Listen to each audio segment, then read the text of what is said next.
সাবেক প্রধান বিচারপতি এবিএম খায়রুল হককে অবিলম্বে গ্রেপ্তার ও বিচার দাবিতে ২৯ এপ্রিল সুপ্রিম কোর্ট সহ সারা দেশের আদালতে বিক্ষোভ কর্মসূচি ঘোষণা করেছে জাতীয়তাবাদী আইনজীবী ফোরাম। সুপ্রিম কোর্ট আইনজীবী ফোরাম আয়োজিত সংবাদ সম্মেলনে এই তথ্য জানান ফোরামের মহাসচিব ব্যারিস্টার কায়সার কামাল।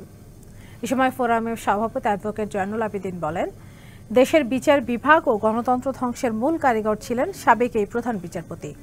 বলেন, শুধু খায়রুল হক নয়, বিচার বিভাগ থেকে দলগানা ও দুর্নীতিবাজ বিচারপতিদের অপসারণ ও গ্রেপ্তারে আইন মন্ত্রণালয়ের কার্যকর উদ্যোগের অভাবে দেশবাসী ও আইনজীবী সমাজ হতাশ ও ক্ষুব্ধ। পতিত আওয়ামী লীগ সরকারের একনায়কতন্ত্রী শাসনের নেপথ্যে ত্রয়োদশ সংশোধনী বাতিলের বিতর্কিত রায় মুখ্য ভূমিকা রেখেছে বলে অভিযোগ করেন বক্তারা।